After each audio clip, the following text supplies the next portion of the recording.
Welcome to the Carers Leave Act webinar, part 2. I'll wait for people to start filtering in. Thank you for joining us, by the way. Really appreciate it. Sorry, running a tiny bit late, but I hope you're excited to hear more about the Carers Leave Act. It's not far away, so we're excited to tell you a bit about it. As people are coming in, I'll just do a sort of like a slow, sort of gentle introduction. Hi, I'm Robin. I'll be your host for today, and I'll talk a bit about Seniorcare by Lottie and elder care and the way in which that interacts with the Carers Leave Act. Last year, when the Act was first announced, we actually did one of these before. We actually did a Carers Leave Act webinar to introduce the Act and exactly what it meant for employees and employers all across the UK. And when it was first announced, there was not a lot of details really known about it. It was very sort of like simple wording, a lot left to interpretation. And now we're only 3 weeks away. We're back, and we're here to give you another webinar on some of the finer details, the nuances, and the legalities of the Act. And luckily, to help lead us through the legalities of that Act, it's not me, but it's Polly Whitelam from Pinsent Masons. Hi, Polly. Hello. And I am very delighted to introduce Polly. Thankfully, she's joined us for the sequel. She was at the first one. She's back. She was hungry for more. And she's our sagely guide through all the legalities and the finer details of the Act. Polly, welcome. I don't know if you want to spend a sentence, just introduce yourself to everyone before we begin. Thanks, Robin. Thanks, Robin, and thanks everybody for joining us. Sorry, we're a little bit delayed. So my name is Polly. I am an associate in the Employment and Reward team here at Pinsent Masons, and I advise on all areas of employment law, including family-friendly policies and policies such as the Carers Leave Act that we're going to discuss today. Cool. Thanks, Polly. The purpose of this webinar is mainly quite obvious, but it's to clue you up on the complexities of the Act. But why is it relevant? I hear you ask politely. Well, 1 in 5 employees are now caregivers, which is kind of large. It's 20%, which is no small number. And depending on the workplace you're a part of, that demographic, it could be higher. And you'll probably hear us say this a lot throughout the webinar, but when it comes to the Carers Leave Act, preparation is everything. And even though it's 3 weeks away, that's still plenty of time to learn about it, understand it, and put in place some nice policies. I reached out to Wendy Chamberlain, the MP who passed this Act for law, which was cool. I asked her if she would join us on the webinar. Regretfully, she can join us, but she sent us all the message, which I'm desperate to read out, and which is very kind of her. So I'll read out this from Wendy Chamberlain. It was a great moment in the chamber, seeing the final piece of the Carers Leave Act jigsaw fall into place and become part of Employment Rights Act. It has been quite the journey since presenting the Carers Leave Bill in December last year, but I'm beyond excited that all the technicalities are in place and the Act can now be implemented from the 6th of April. Whilst I celebrate the progress, it is also important that employers understand how the legalisation will work in practice and the changes they may have to make. April 6th isn't far away now, so I'm really pleased that Seniorcare by Lottie is running this webinar to make sure organisations and businesses are ready for this change. If you are an employer, you may want to speak to your employees about their caregiving responsibilities and how they might be entitled to carers leave. This leave will really help juggle work and caring responsibilities, so it's vital that everyone who is entitled to it is able to take it. If you aren't sure where to start or need a bit of extra support, I recommend starting with the Carers UK and Employers for Carers website. They have been involved with this campaign from the very beginning and have loads of information you can use to make sure you get it right for your employees.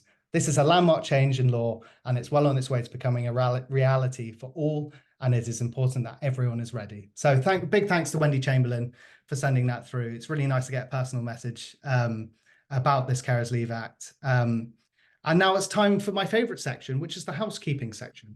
So this webinar is being recorded. Everyone that is attending today will get a copy, and people that couldn't attend will also get a copy, of course. We do have a poll. I will launch that poll now. Essentially, the poll is a couple of questions that you can answer in your own time. And yeah, we'll be delighted if anyone could answer those polls at the very bottom of your Zoom link there. and let us know your answers or your thoughts. And if you do have any questions, there's a Q&A tab down there as well. We do have a designated section at the end of the webinar to handle all your questions. Please ask every question possible, within reason. We're only human and we only know so much, but we'll be more than happy to try and answer as best to our ability. Yes, and I think that's all the housekeeping.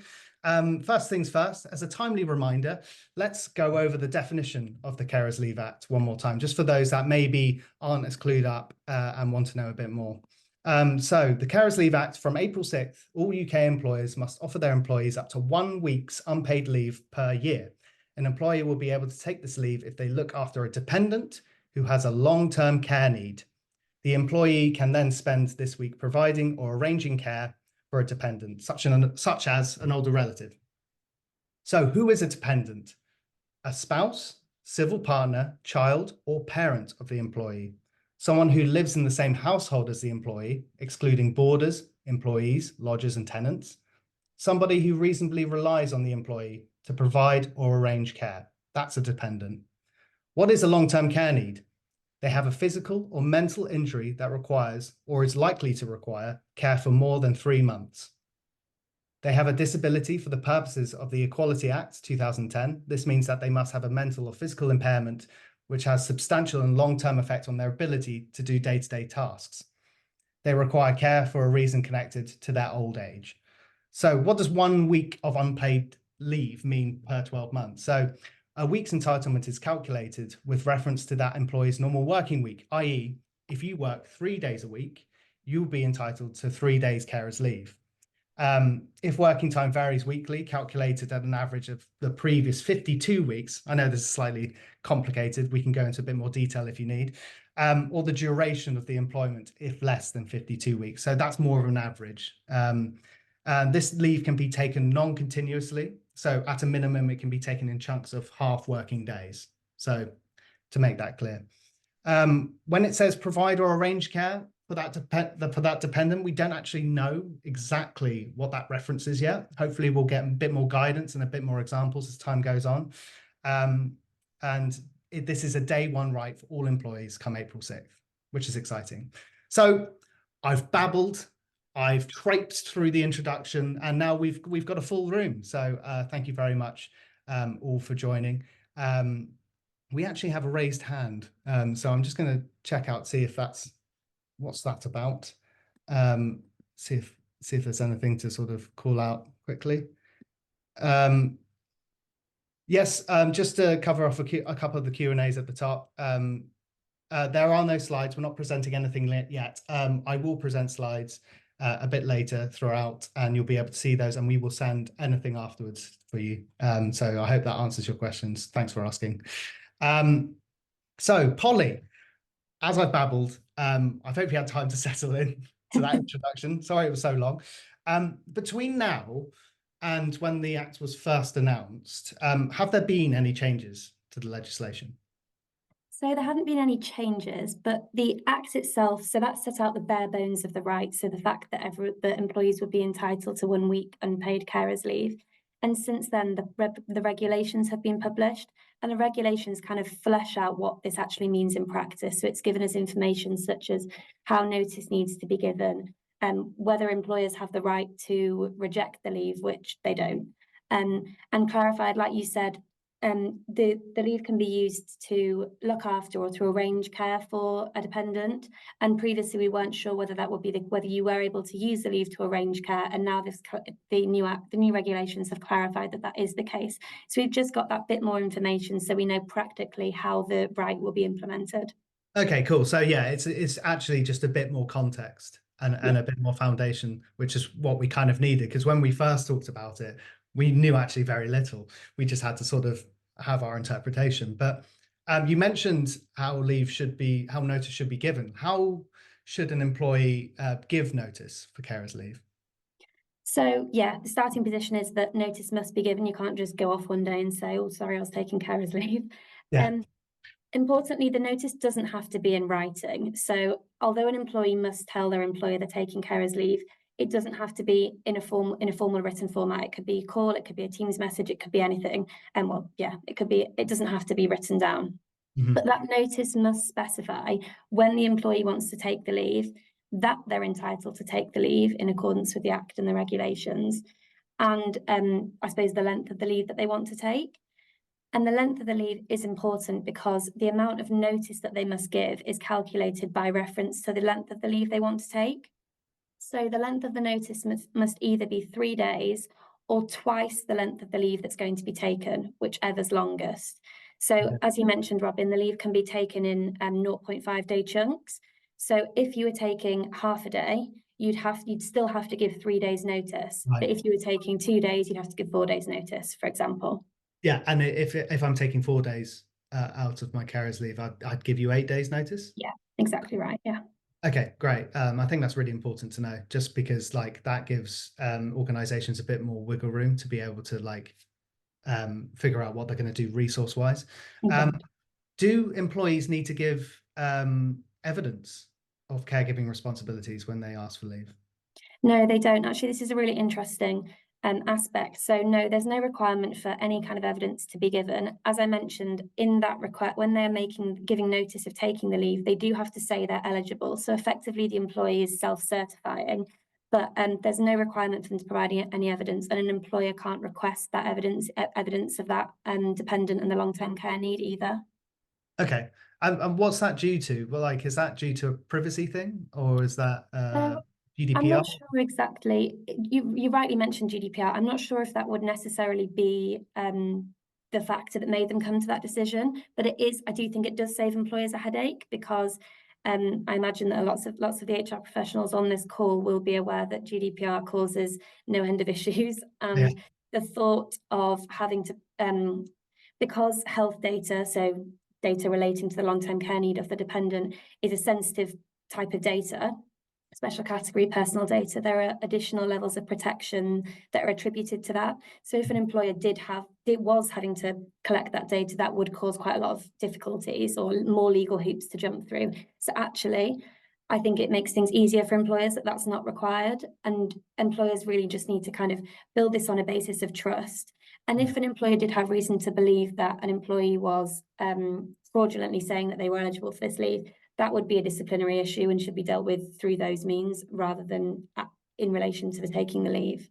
Okay, that's a really good point to make as well, because obviously, you know, trust is the main, I say the main agenda, the main priority, but yeah, you know, it's good to know that they can take disciplinary action if they feel that it is being misled. If the leave can't be denied, can it be postponed? And if so, how? Yes, so if an employee validly gives notice, as I've just described, then an employer can't deny it, but they do have a limited ability to postpone it for up to a maximum of a month. So, but that limited right only applies where the employer reasonably considers that the operation of their business would be unduly disrupted. And it's really important that an employer puts their minds to that question. So it's whether the employer reasonably considers. And so there's that element of reasonableness. So an employer can't just always make the decision, no, it's got to be postponed, it's got to be postponed. They have to really put their mind to that.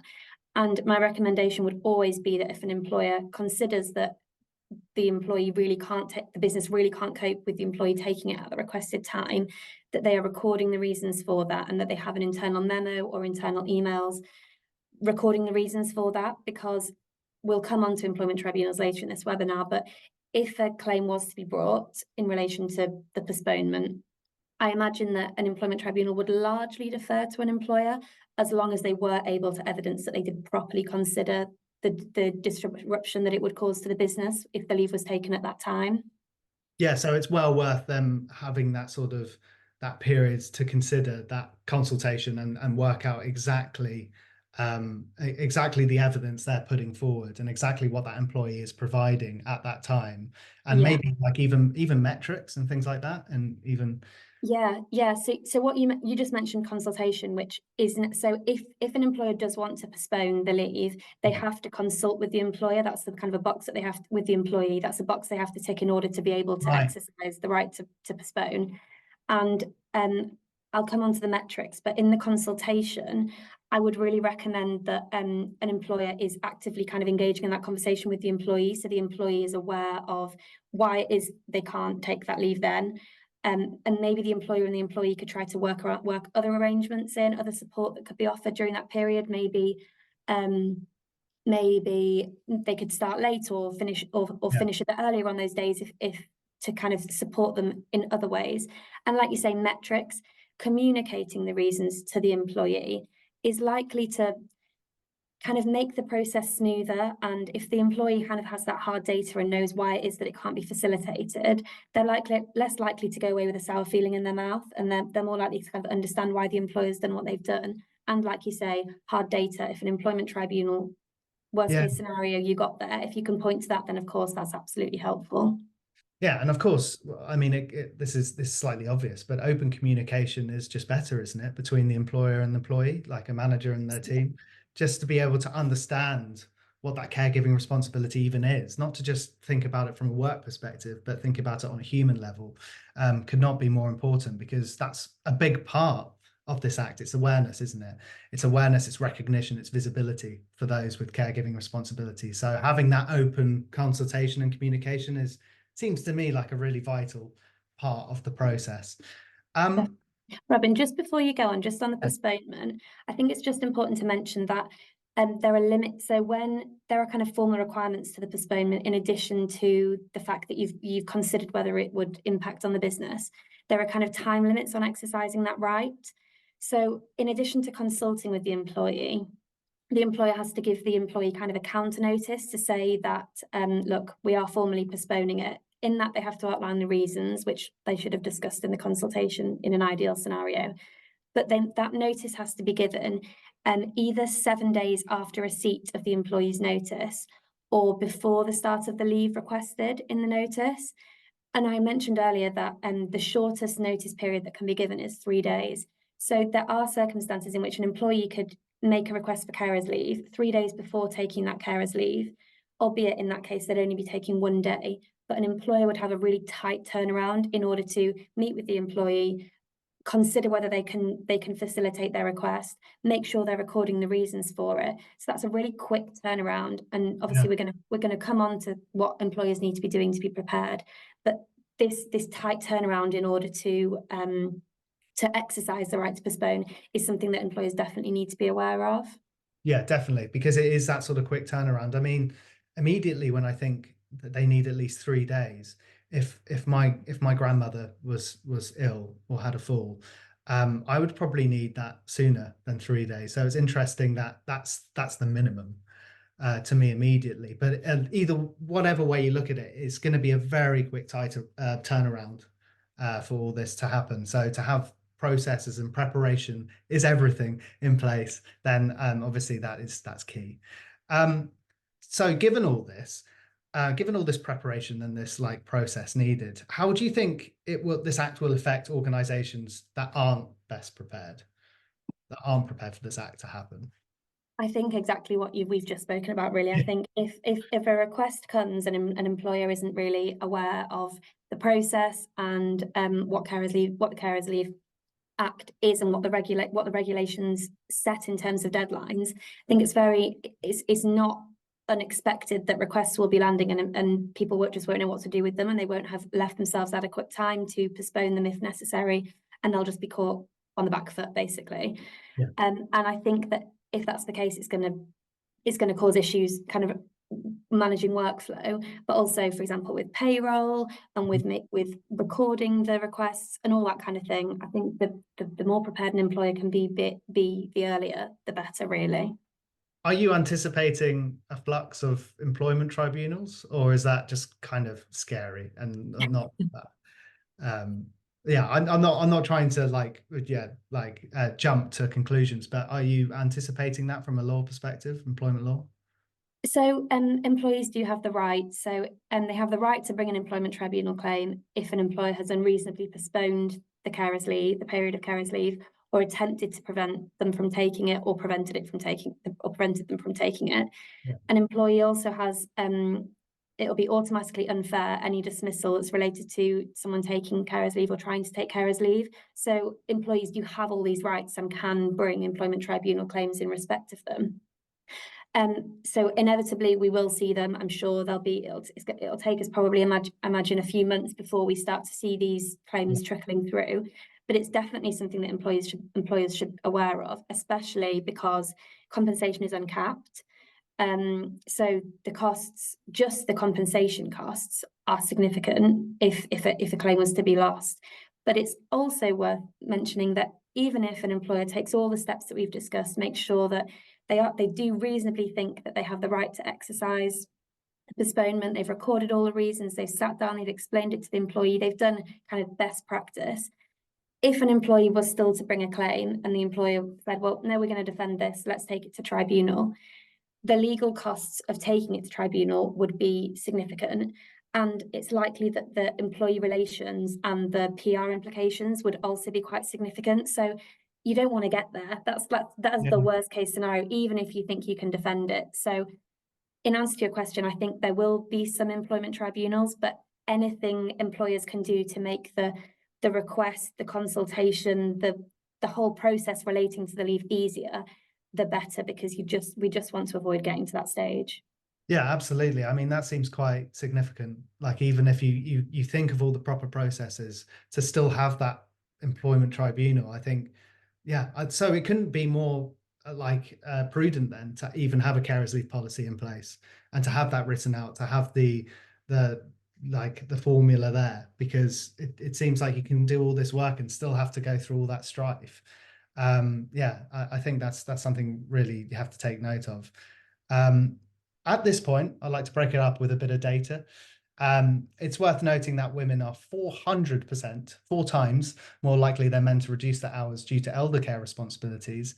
And 84% of employees with an elderly dependent say that they felt more stressed at work. And that's just elder care. That's not even including sandwich carers, which there's over 2 million sandwich carers caring for both, maybe parents, grandparents, and their own children. There's a lot of stress there. These bits of data significantly point to the fact that employees are worse off due to these caregiving responsibilities. So they might be worse off themselves because of this caregiving, but is there also a chance that caregivers will be viewed unfavorably by organizations, do you think, and managers? So the Act and the regulations give employees give the employees the protection, like they should not be treated less favorably. They have a right to bring, as we've just discussed, an employment tribunal claim in respect of this. So hopefully they shouldn't, they've got that right. However, you can probably, Robin, you probably know better than I am sure there are circumstances in which employers just don't appreciate the difficulties that these employees are under and that they do suffer as a result of it. And I would say that it all goes to the narrative around, you've discussed the importance of having a policy. You want there to be as little friction around this as possible. So even if an employee just happens to be, if an employee feels that the act of requesting to take the leave and taking the leave, there's friction around it, there's animosity towards them taking it, then even if the reason for that they're not given a promotion or that they didn't have a successful as positive of an appraisal, even if it's completely unrelated, an employee is more likely to perceive a connection if the process around taking the leave is full of friction and they feel the business is being evasive, etc. So they've got that right, they're protected, but to ensure employees don't think that that's what's happening to them, we just want to make this process as smooth as possible and as supportive as possible. Yeah, you're so right as well. It all comes back to communication, doesn't it? Understanding the employees and understanding the employers, and having that open communication to understand that caregiving responsibilities are more the norm now. Whether it's children, whether it's elderly adults, or anyone with disabilities, that's the reality. So, and it's almost twofold, isn't it? Because I think people with caregiving responsibilities, they probably they undermine their own ability to go for promotions because they know that there's a debilitating time factor on themselves. And then there's the fact that they're worried that the employer unfavorably views them and thinks they can't rise to being a legitimate part of their industry or business, whatever it is. So it is that sort of two-factor fold. And I think having that open communication in place, having a carers policy in place, where you can chat with your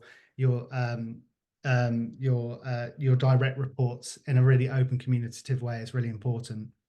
Yeah. If employers, sorry, can't say no, what does that mean in your eyes when it comes to resources and workflows? Do you think they'll be heavily affected, or do you think like they won't? I think this comes to managers need to be educated about what the right is, so that if an employee, if they're aware, well, what the right is, and also to there being a more generally supportive environment within the business, because I think managers are less likely to be caught off guard by a request if they've had an open dialogue with an employee and they know that a request might be coming at some point.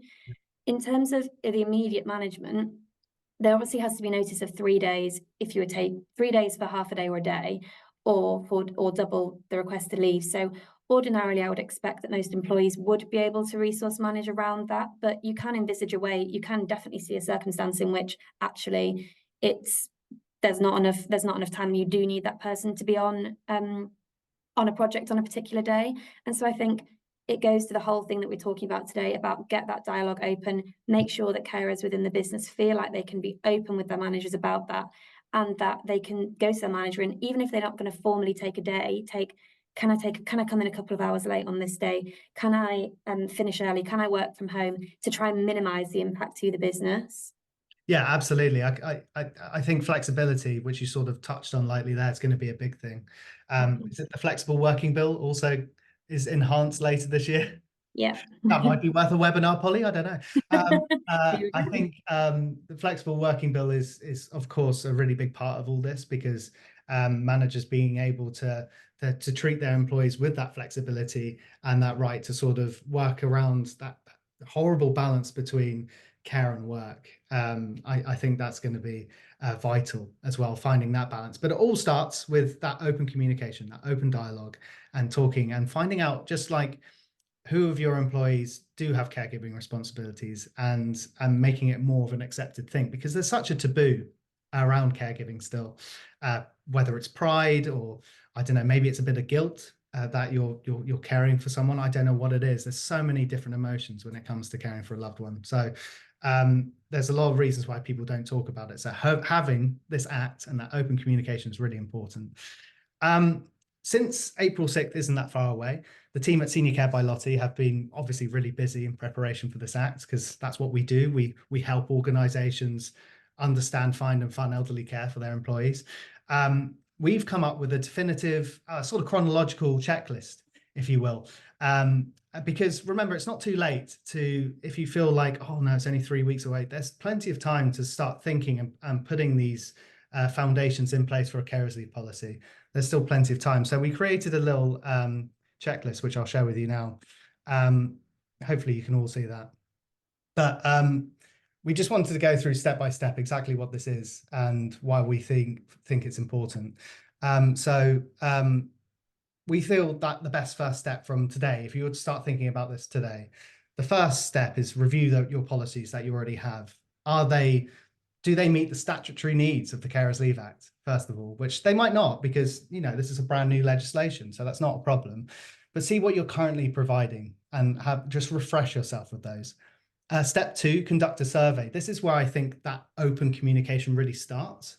This is where I feel that open dialogue can really begin, because you want to encourage employees to tell you as much as possible about what the Carers Leave Act means to them, how it's going to affect them. Are they pleased about it? Are they indifferent? I don't know. Your demographic might be different to another company's demographic.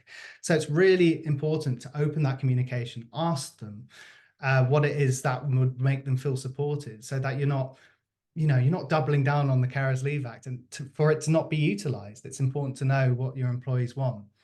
And then think about enhancing those policies after hearing back from what your employees have given you in your survey. I think it's really important to think about, well, could we give 2 weeks unpaid leave? Could we give them a week's paid leave? I don't know. Again, you don't have to go as far as that if you can't afford it. And it's a big jump to immediately go to that. But you can also just invest in support groups within the company, carers networks, Online resources, there's tons of charities that you can connect with that are really good ways of sort of enhancing your policies on a budget. So we recommend taking that third step and thinking about that. Creating a submitting process. I think this is something me and Polly talked about in the past that we thought was really important. There's no natural way to log all like the people taking carers leave. There's no natural way to do that yet. It's brand new. So we think it's well worth having a form, even if it's just a Google form, for people to log in their carers leave, and for you to log in how much of your team, because then you can review that and see just how under strain your team is, for one, and just the sort of demands to then enhance your policies again, maybe further down the line. I think it's a really good way to just gather that data and see who's submitting it, and then you can keep track of, you know, how many days are being taken as well, because it can be hard to keep track of if you're part of a large organization as well. Step 5, become flexible. Like I just mentioned, the flexible working bill is coming into play again come summer, which gives people more flexibility within their role from day one. So I think it's important to remember, when you're a caregiver, you may work a 9 to 5 for your organization, but some caregivers then work a 5 to 9 after work. It's really tough. There's a lot of strain, there's a lot of burden. It can be really rewarding, obviously, looking after an elderly loved one, but it can be really difficult. And I think it's important to understand it doesn't have to be remote working. It can be an hour change here and there that gives that employee a bit of breathing space. So maybe they work in 8 to 4 and they have that hour's break just to consolidate, to decompress, and that might make that burden, that juggling care and work, a bit easier. So it's well worth considering stuff like that. And then the final step is signpost to useful services, because you can only do so much as a manager, as an employer. You can be clued up and you can understand the Act, you can understand your policies and give all the emotional support you think you can, but there are people out there, like Seniorcare by Lottie, not a plug, but like there are people out there that we can provide that more holistic support that help give people guidance and advice when they need it most. And it's important to know when to signpost to that. So as a last step, you should really think about, you know, what resources you were thinking about in number 3, for example. Maybe it's a charity, maybe you're working with Mind or the Samaritans, whoever it is, and knowing when to connect them with that, and having that familiar resource so that you can actually pinpoint to people that in a moment's notice. And it's really quick, it's frictionless, and yeah, it should give people the most help and support they need at that time. So that is what we think people should be doing from today. If you haven't really thought about the Carers Leave Act, don't worry, there's still time. In the 3 weeks, you can think about all these things and put together a proper carers leave policy. And therefore that gives you a really nice foothold in the future when you do want to change your policies a bit more, when you want to enhance them a bit more, and find out who's utilizing this Act, and, you know, maybe parts of your team that aren't, because they're not in that place in their life. Sheets like that I will share with everyone afterwards.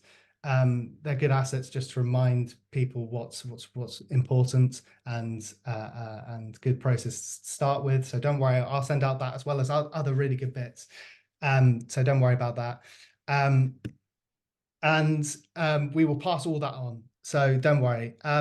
If you'd like to discuss more on carers leave policies, obviously get in contact with Seniorcare. We'll be happy to chat you through exactly what a bespoke carers leave policy might look like for your organization versus another one. So having that carers leave policy in place is, I think, really important, not just from a statutory perspective, but from a visibility recognition standpoint too. Caring for a loved one is obviously really difficult, but this Act mediates the taboo of it all. I just want to read another bit of data, Polly, if that's all right, because I thought this was really interesting. So a study by Harvard Business School states that 80% of those that have caregiving responsibilities say it affects their performance at work. 80% say it affects their performance at work, but only 20% of their employers were aware of this issue.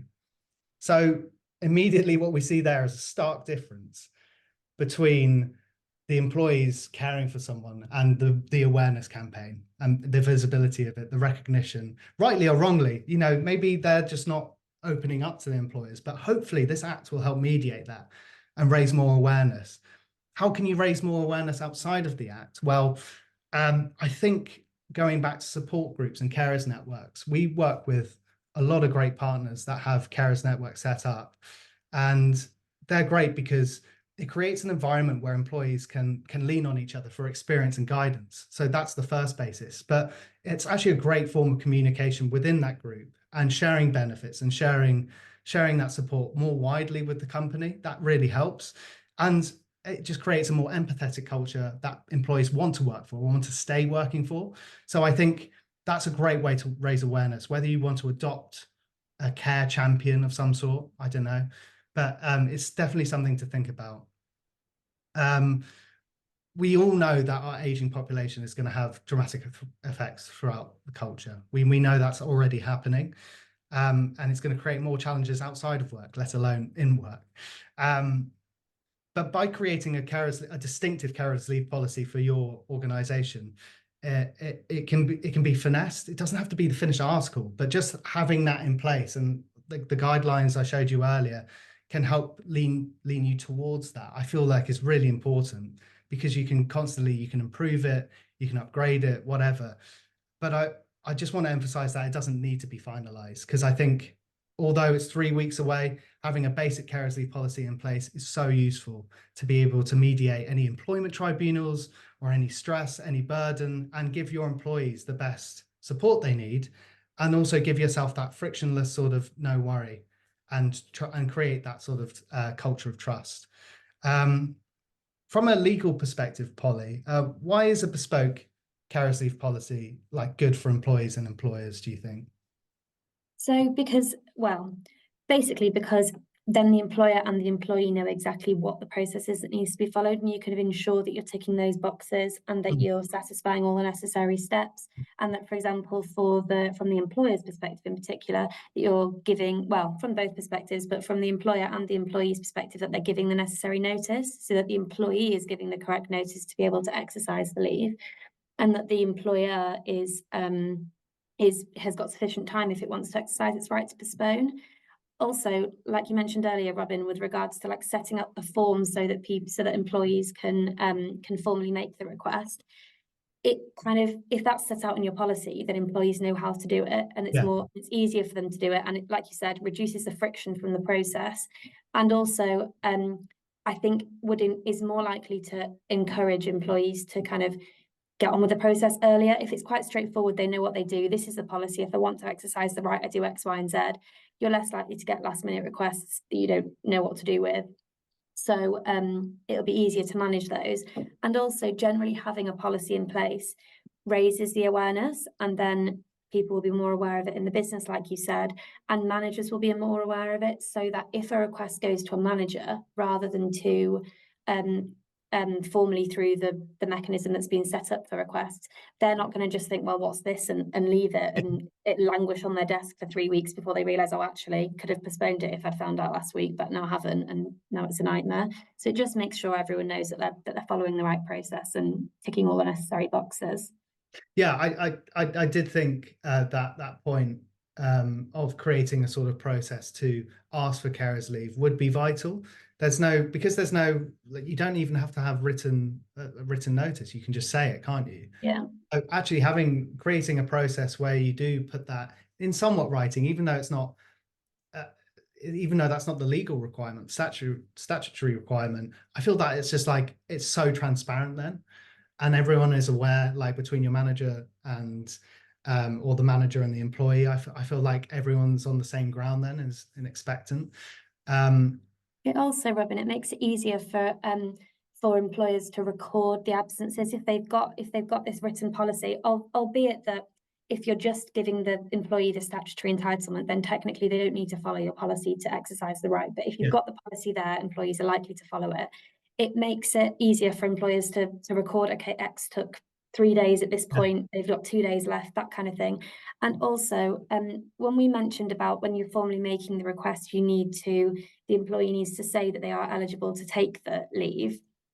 You can kind of imagine that being, that's all that's required, is for them to say, I am eligible to take the leave. So in that formal document that you ask them to fill out or Google form that you ask them to tick.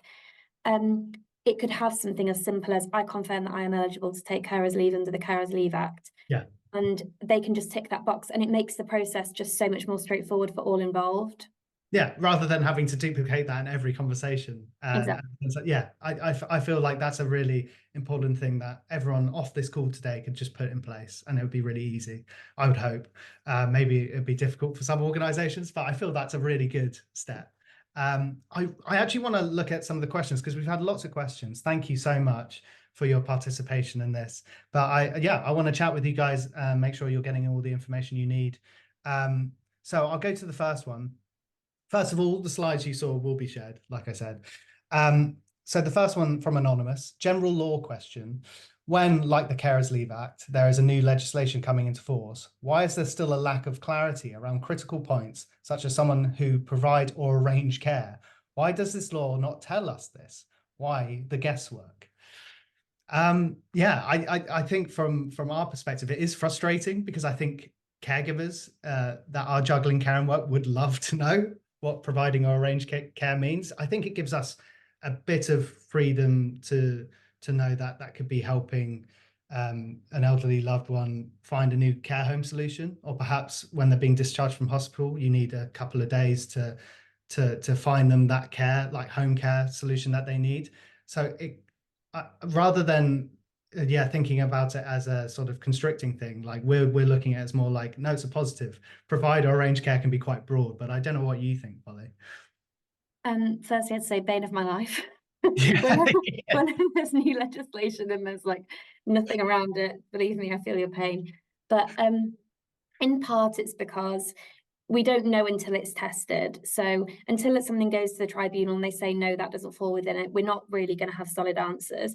We would expect that we'll have government guidance published in the coming weeks, or at least around when it's implemented. We would ordinarily expect to see that, but it's worth noting that the government guidance isn't legally binding. So the guidance might say it does not include you looking after someone when they come out of when they switch between care homes. I personally, I think that definitely will fall within it, but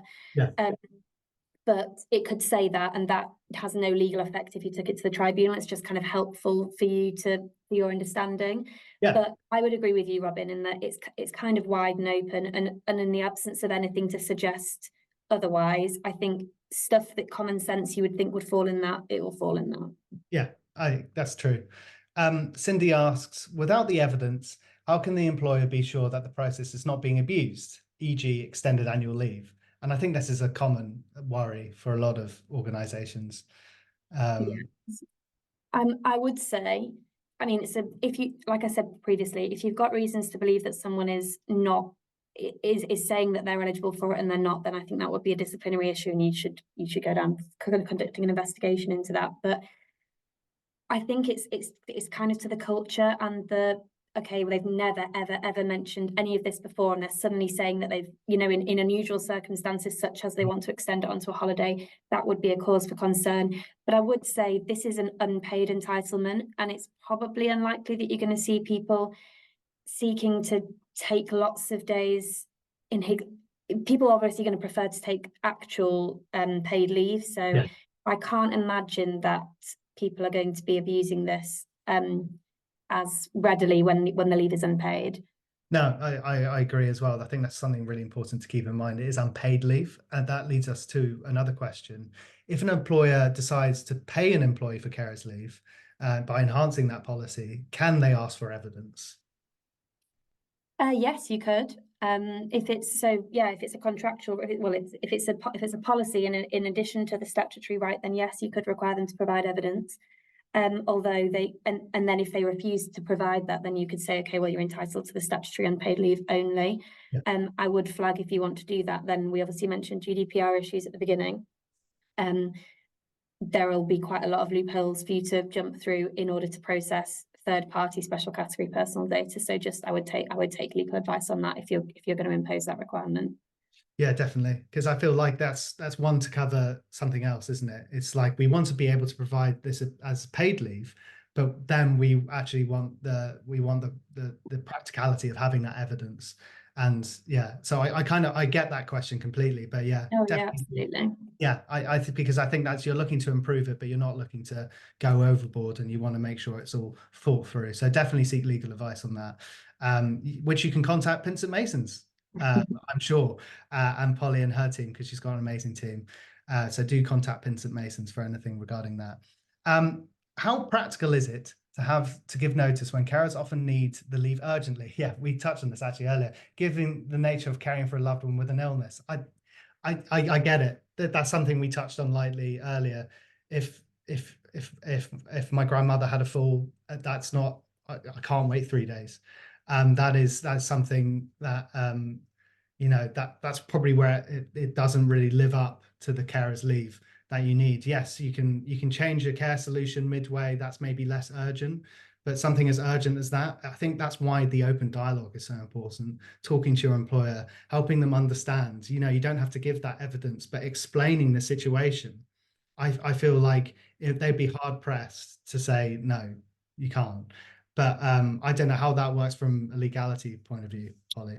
Yeah, so basically there is an additional right. So there's a right to emergency time off for dependents, which would be the more applicable leave in that context. So if a dependent has a fall, involved in an accident, involved in an incident, that kind of thing, you're entitled to reasonable time off in order to care for that individual or kind of associated with that incident. So in that circumstance, in an emergency circumstance, that would be the more applicable leave. This Carers Leave Act is more for planned absences, planned caring needs, such as the example you gave, Robin, of moving someone from one care home to another, getting someone out of hospital, moving them in with you or something like that, rather than if there is an emergency, it would be more appropriate to take the emergency time off for dependents leave instead. Yeah, that makes complete sense. Knowing your leave, knowing the different forms of leave you have is really important, because obviously this serves a slightly different, more nuanced version. When submitting notice on their requested leave, an employee needs to specify their entitlement to take leave. This seems quite technical for a member of staff to remember to do so. Would it be sufficient if an individual was to refer to the carers leave policy in their notice that they want to take the leave provided under that policy? I think we touched on it briefly, like having a tick box for people to say that they are entitled to this leave and they're requesting it. I think that's a really easy way around that. In whatever policy you set up at your organization, having that way to just tick that box and make sure that they don't need to write it and request it every time, because you're right, it is technical to just sort of say that. It's very unhuman as well to sort of say, I'm entitled to this carers leave act, can I take it? Yeah. So I think from mine and Polly's perspective, I think having something set up that just makes it easy to process that at the very beginning is really important. Just on that, Robin, I'm not sure I mentioned it before, I think I forgot to say, but an employer can actually waive the notice requirement. So if someone omitted putting that in there, mentioning that when they requested notice, an employer can still grant it. But like you've just said, and like we said earlier, it can just be, I confirm that I'm eligible to take carers leave. It doesn't need to be pursuant to section 80K of the Employment Rights Act as amended. Like it can just be, I am entitled to take this leave. It's not, you'd have to jump through any fancy hoops, just the basic will be fine. But yeah, recommend it doesn't have to be the exact terminology. And yeah. No. Okay, good to know. If an employer already has a leave policy in place for carers, does the Carers Leave Act sit on top of that? Can employers try to bypass the Carers Leave Act by saying they already have their own leave in place? Okay, so only if the requirements of the leave policy that you have in place are completely aligned with this. So if you have a leave policy but it doesn't cover everyone that would be covered by the definition of a dependent and doesn't accord with the definition of a long-term care need, then no, this is an additional right. But if you have a Carers Leave Act, if you have a carers leave policy in place, then an employee isn't entitled to both. They can just take the one, they can choose to take the more favourable one. But unless your existing policy exactly covers what's covered by the Carers Leave Act, then no. Yeah, I think that's why it's good to think about this as the basis. The Carers Leave Act as the basis, and anything is just a layer on top, so it does align a bit better. so that there's no confusion over what kind of leave they're taking versus statutory versus contractual or anything like that. I think that's why it's so good to just review your policies now Yeah. and make sure it sort of aligns a bit better. Morning, Tanya. Do you have a template policy that you're able to share, please?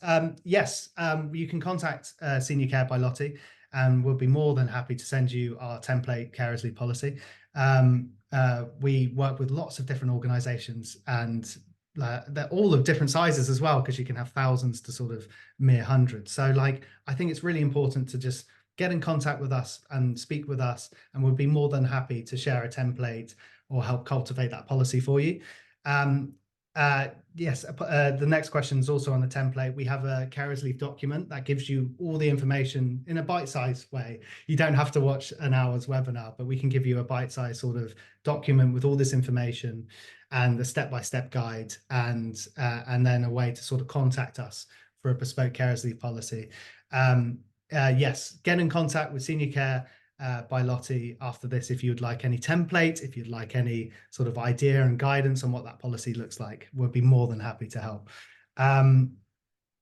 What are your recommendations on how we exercise the Carers Leave Act versus compassionate leave? So compassionate leave, I assume when you say compassionate leave, you mean the emergency time off for dependents leave. It's often referred to as compassionate leave colloquially.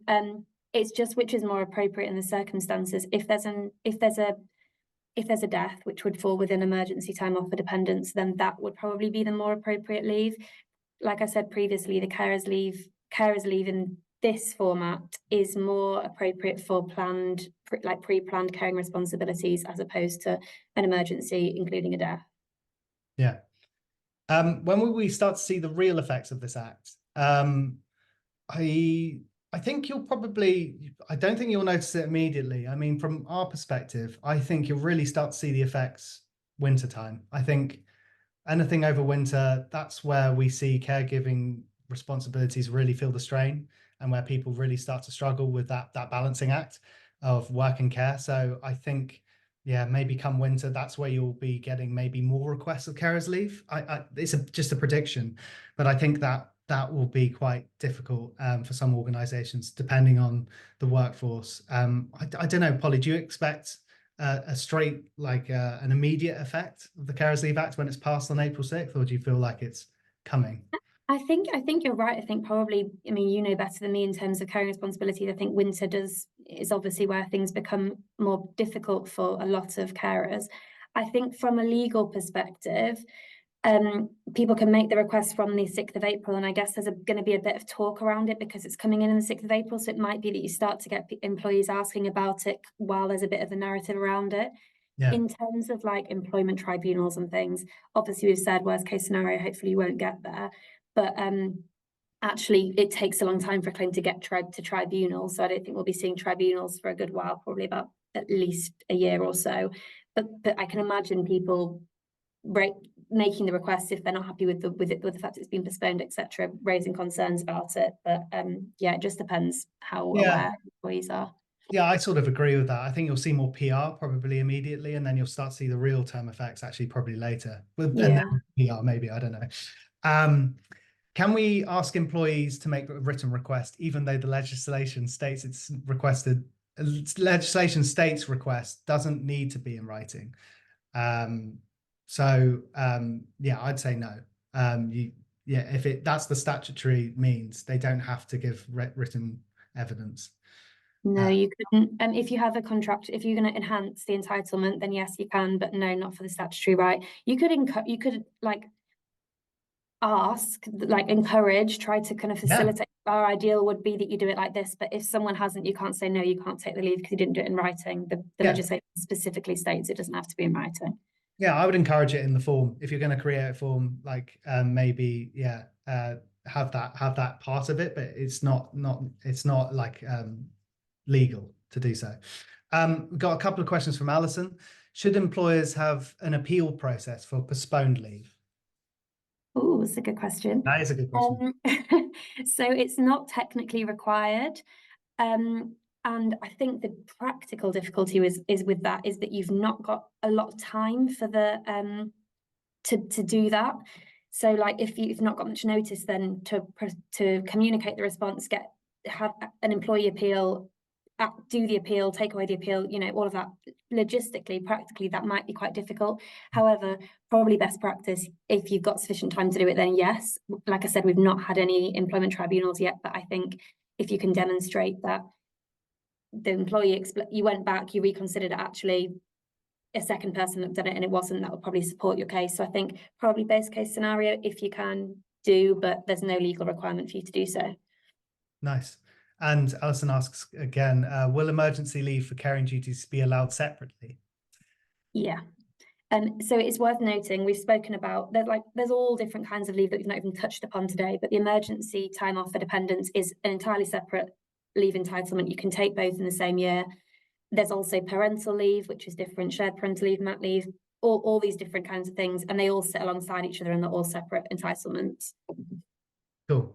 Right, we've got a few questions left. We've got 2 minutes. Let's see how many we can get in. Rebecca asks, what would be classed as evidence? Do you know? That's quite an abstract question. But I mean, well, as in, like, what can they not ask for? Like, you couldn't ask for, say, the medical records of the dependent, and you couldn't ask for a sick note. Like, yeah, that's broad, but yeah, you can't ask like anything medically. Don't ask for it. Yeah. Basically. Good guidance. Is there an age limit? I have a disabled son, 6 years old. Would I be able to use it to care for him? Could also my parents use this to care for him also? So you could use it, definitely. Whether your parents could use it,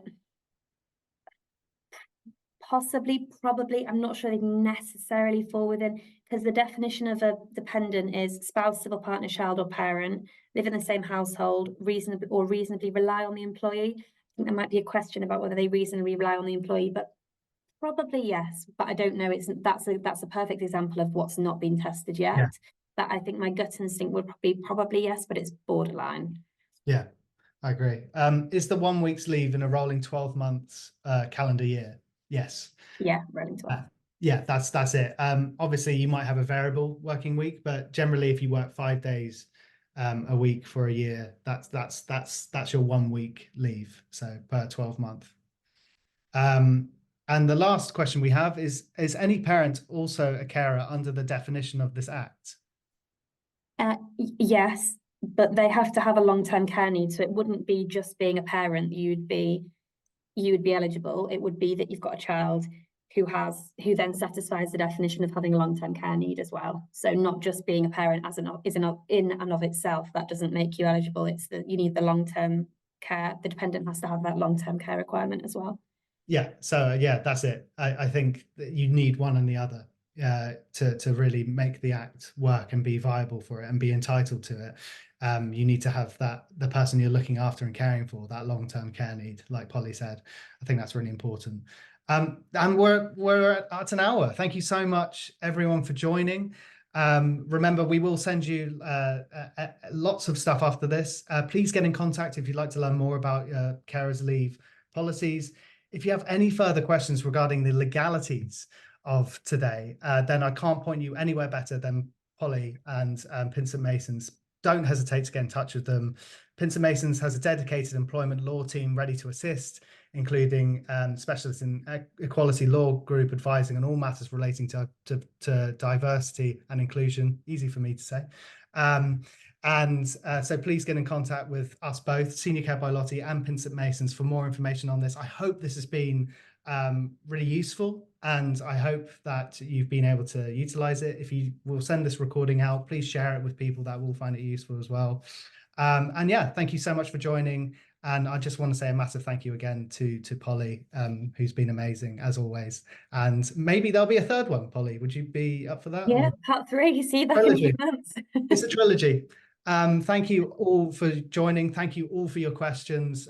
It's so useful to get this sort of back. You'll get a survey after this when you close this. Please fill it in because that would be really helpful for us. And yeah, have a lovely day and speak soon. Thanks. Thanks, everybody. Bye.